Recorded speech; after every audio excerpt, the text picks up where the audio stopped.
श्री परमहंस देवाय नमः। प्यारे गुरुमुखो जय सच्चिदानंद। अद्वैतवादी कट्टरवादी नहीं होता। कट्टर व्यक्ति अद्वैत भाव में दृढ़ कदापि नहीं हो सकता। वो तो द्वैत में जीता है। उदाहरण हिंदू मुस्लिम का झगड़ा। कट्टर मुसलमान ने हरे रंग पे भी अपना कब्जा कर लिया, और तो छोड़ो रंगों पे भी कब्जा। कट्टर हिंदू सनातनी ऑरेंज रंग पर अपना कब्जा। जब इतनी द्वैत की लकीरें होंगी तो वो एक कैसे होंगे, अद्वैत में कैसे प्रतिष्ठित होंगे। श्री परमहंस अद्वैत मत के प्रवर्तक हमारे श्री परमहंस भगवान जी श्री श्री 108 स्वामी अद्वैत आनंद जी महाराज, जैसे नाम से ही पता चलता है। और भगवान जी फरमाते भी थे, हमें द्वैत दृष्टि नहीं भाती।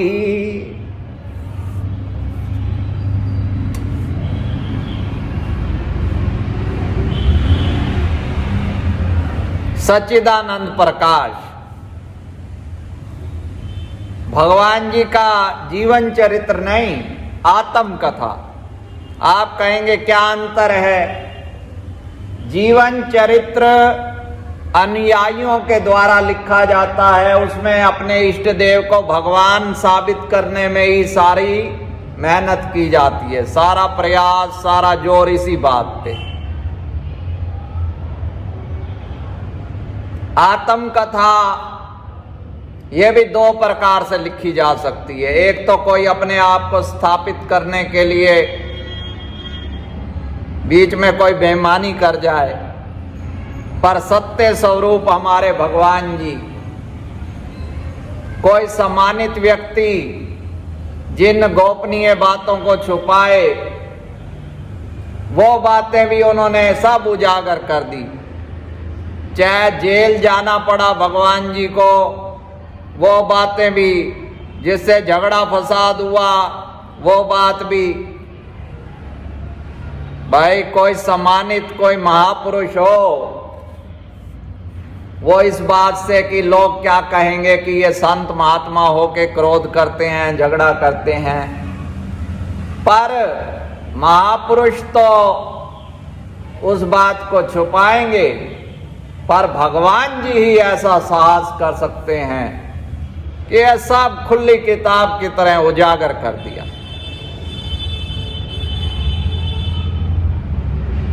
मेरे जीवन में जो वैचारिक पोषण, अंदर का पोषण, बाहर का पोषण भी संतों महापुरुषों की गोद में हुआ, पर अंदर का जो पोषण है ये सच्चिदानंद प्रकाश से ही ये प्रकाश हुआ, ये विचार बने।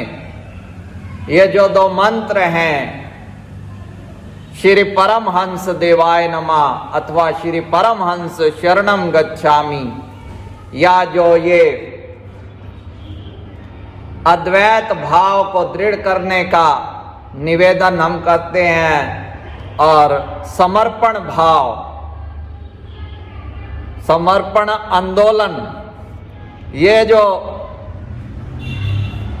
निवेदन सबसे किया जाता है, ये भी सच्चिदानंद प्रकाश ही इसके मूल में प्रेरणा स्रोत है। 35 वर्षों से निरंतर इसका अध्ययन, मनन, चिंतन, निध्यासन, प्रयास, बीच में अनेक ग्रंथ पढ़े, पर अंदर वही चलता रहा, सच्चिदानंद प्रकाश भगवान जी की लीलाएं। जैसे रामायण का अध्ययन किया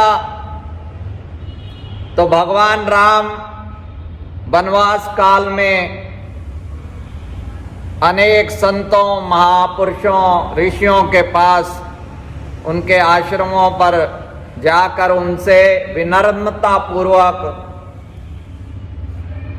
मर्यादा, नीति, दीनता, खाकसारी से जैसे नीचे बैठकर महापुरुषों से ज्ञान अर्जित करते हैं और केवल अध्यात्म विद्या ही नहीं, शास्त्र विद्या महर्षि अगस्त्य से या विश्वामित्र से अनेक विद्याएं ग्रहण करते हैं। जो असुर लोग छल बल माया, फिर उनकी जो काट है, वो सब ग्रहण करते हैं सर्वज्ञ होते हुए भी। हम लोग जो हैं अल्पज्ञ हैं, पर अपने आप को सर्वज्ञ समझते हैं। जो असली भगवान है वो अपने आप को छिपाते हैं। वो कहते हैं मैं तो दशरथ का पुत्र हूं। ऐसे ही हमारे श्री परमहंस भगवान जी परिवारजक काल में क्या हिंदू महापुरुषों, मुसलमान, सिख, राधा स्वामी मत के आचार्य, आर्य समाज के संस्थापक स्वामी दयानंद महर्षि, ऐसे बड़े बड़े सभी संत महापुरुषों से उन्होंने कुछ ग्रहण ही किया। जानते हुए भी अल्पज्ञ नीचे बैठ जाना और उनसे ग्रहण करना। और केवल अध्यात्म ही नहीं, जैसे भगवान राम का बताया, उन्होंने अनेक विद्याएं सीखी, ग्रहण की। भगवान जी ने रसायन विद्या क्या हो, यौगिक क्रियाएं क्या हो, जादू टोना, अनेक प्रकार के मंत्र, मनोकामना सिद्धि या वशीकरण मंत्र,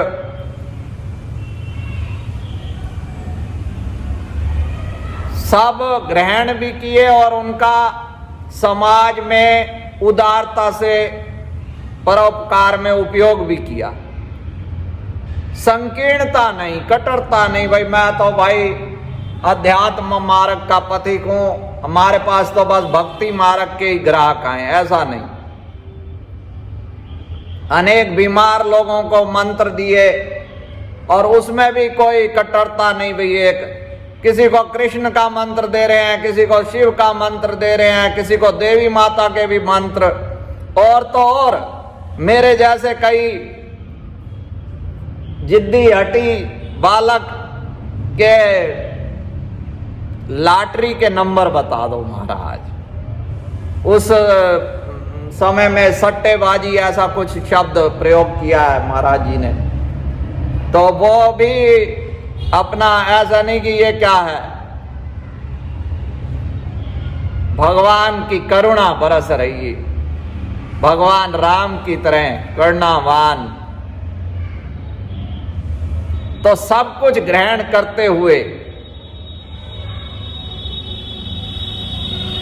जेल में जब भगवान जी ने निवास किया, वहां कई कैदियों को चिल्ला करवाया। चिल्ला कहते हैं चालीसा, यानी 40 दिन का कोई मंत्र पाठ या साधन, जिससे उनकी मुक्ति हुई। भगवान जी स्वयं बंधन ले लेते हैं उनकी रिहाई के लिए। तो हर उनके कार्य में, जेल जाने में भी कितने लोगों की रिहाई करवाई। ऐसे किसी की नौकरी नहीं लग रही, उनको भी मंत्र बताए। अध्यात्म के बारे में तो कहना ही क्या, कितने ही महापुरुष भगवान जी से जुड़कर अध्यात्म के देदीप्यमान सूर्य चांद की तरह चमके।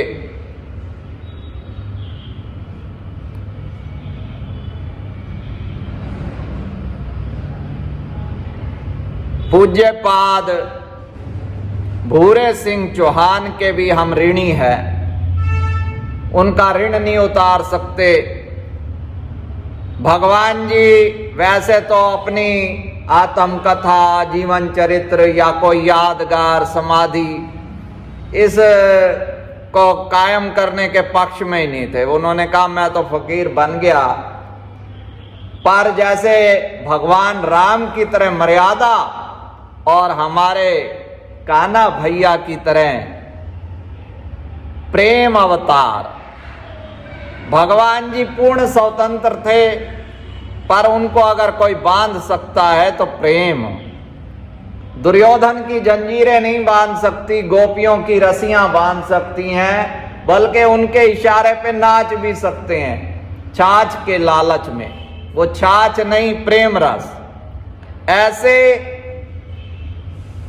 पूज्यपाद भूरे सिंह चौहान के प्रेम आग्रह पर ही भगवान जी ने ये सारा कुछ अपना आत्मकथा सुनाते गए और वो लिपिबद्ध करते गए।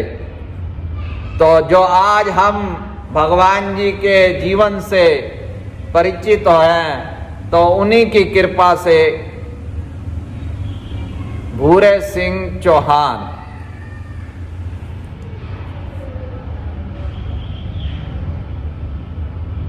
प्रातः स्मरणीय श्री श्री 108 श्री आनंदपुरी जी महाराज,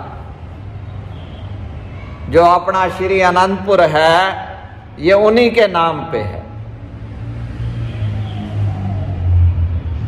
उनका श्री परमहंस भगवान जी से वात्सल्य प्रेम,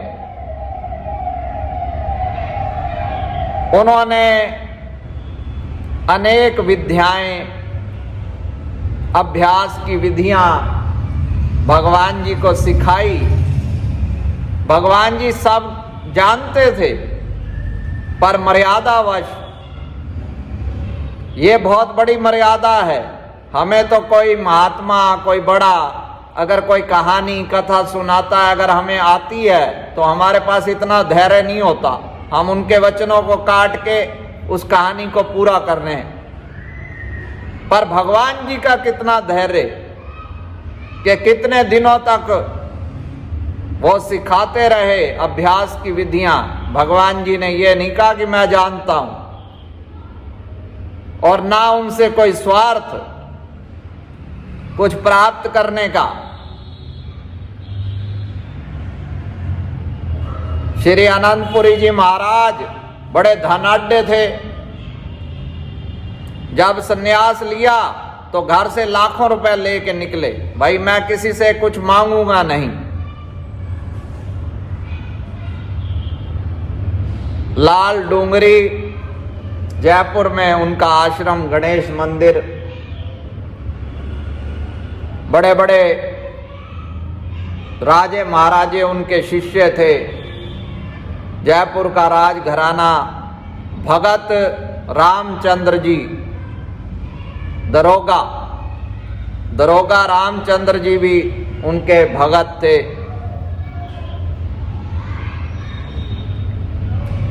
अंतिम समय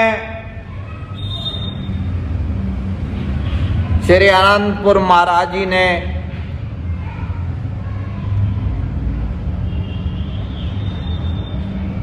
अपना जानशीन परमहंस भगवान जी को फरमाया, पर भगवान जी ने ना उनका पहले जीवन काल में प्रेम ठुकराया। भाई नहीं, मैं तो अपने घर की दो घर थे, और उनके पिताजी भी, भगवान जी के पिताश्री, उनके भी हजारों शिष्य, वो भी सब छोड़ के दिगंबर निकल पड़े। तो इन्हें क्या परवाह संपदा की या किसी उत्तराधिकार की, पर उनके प्रेम को नमन करते रहे। पर उनके जाने के बाद वहां उनके शिष्यों में कोई था जो वहां का उत्तराधिकारी बनना चाहता था गद्दी पे, भगवान जी ने उसके जिम्मे सेवा लगा दी। एक बार दरोगा रामचंद्र जी ने दोनों महापुरुषों को अपने घर बुलाया भोजन के लिए। बड़े प्रेम से स्वयं परोसते रहे और भोजन के उपरांत दोनों महापुरुषों के आगे शराब के प्याले रख दिए। श्री अनंतपुरी जी महाराज 3-4 प्याले पी गए और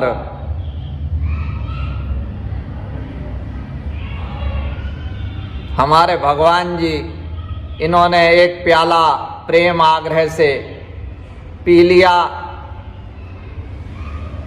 आजकल का कोई साधु हो, चाहे भले वो अंदर पियक्कड़ हो, पीता रहता हो, और ऊपर से वो कैसा क्रोध दिखाएगा, अरे संतों महात्माओं के आगे। पर भगवान जी ने इतनी उदारता, प्रेम के वश में है भगवान। भगवान जी ने सच्चिदानंद प्रकाश में एक शेर लिखा है कि 2 घूंट पीने से क्या ईमान बह गया। पर दुनिया तो इसी फिराक में रहती है। संतों महापुरुषों के आचरण में कोई जरा सा दोष हो तो जो भगवान बताते हैं, चरणों में फूल चढ़ाते हैं, वो ही 2 क्षण में वो बदल जाते हैं, वो धूल बरसाने लग जाते हैं।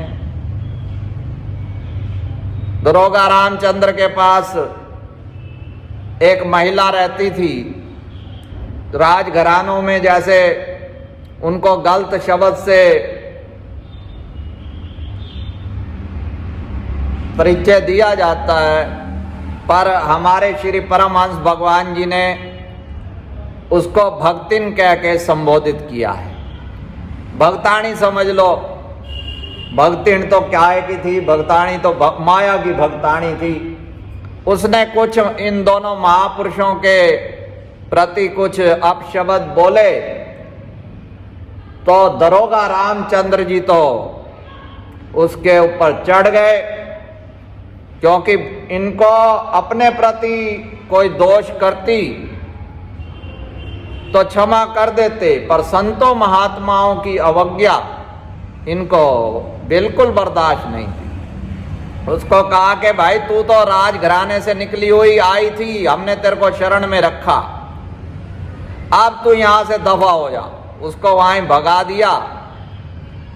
और उसके बाद एक उनके जीवन में और बात आती है, भाई संतों के प्रति उनका कितना आदर था। 4-5 लोग आए एक साधु की शिकायत लेके कि ये साधु है, इसका चरित्र ठीक नहीं है, फलानी वेश्या के पास जाता है, ऐसे ऐसे। तो दरोगा रामचंद्र जी ने कहा तुम्हारी सब फाइलें मेरे पास हैं, तुम्हारी अपनी पत्नियां भी हैं और कहां कहां मुंह मारते हो। तुम्हारे पास क्या परमात्मा का फरमान आ गया है कि तुम्हें माफी मिल जाएगी, और ये साधु जो है जिनने अपना सारा जीवन भक्ति में लगा दिया है, इसे माफी नहीं मिलेगी। तो वो बेचारे शर्मसार होके भाग गए। ऐसे ही हमारे श्री परमहंस भगवान जी के पास भी कोई शिकायत लेके आया किसी साधु की, तो हमारे भगवान जी दृष्टांत के माध्यम से सिखाया करते थे। दृष्टांत के माध्यम से बात जल्दी समझ आ जाती है। भगवान जी ने कहा एक चमार का लड़का था, घर छोड़ के भाग गया, सुंदर था, समझदार भी था, दूसरे राज्य में राजा के यहाँ कोई काम शुरू कर दिया, और नहीं तो चलो जी भविष्य ही बताओ। वहां बन के अपना ब्राह्मण बन के बैठ गया, और राजा ने अपनी पुत्री का विवाह उसके साथ कर दिया। संक्षिप्त में बात है। तो एक बार उसका बाप ढूंढते ढूंढते उस राज्य में आ गया, तो लड़के ने कहा मैं तो राजा का जवाई बन गया हूं, भेद खुल जाएगा, अब तू यहां मौन व्रत धारण कर ले। और वहां कह दिया कि ये मेरे पिताजी है ना, ये बड़े तपस्वी हैं, मौन में रहते हैं। कुछ दिन तो समय अपना अच्छा गुजर गया ठाट बाट से। एक दिन वो राजकुमारी की जूती टूट गई तो इसका पुराना स्वभाव जाग गया, भाई इसको मरम्मत करूं, रिपेयरिंग करूं। अब वहां जो जूता गांठने वाली सुई होती है स्पेशल, वो तो थी नहीं। साधारण सुई से जब वो सुई फंस गई बीच में जूती में तो ये मुंह से निकालने लगे।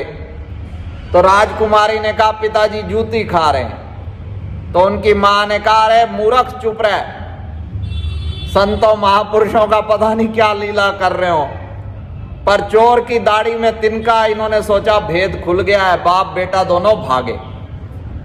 उधर राजा ने सोचा शायद नाराज हो गए हैं बेटी के, राजकुमारी के कहने से, तो मंत्री को भेजा, भाई उनको मना के ले आओ।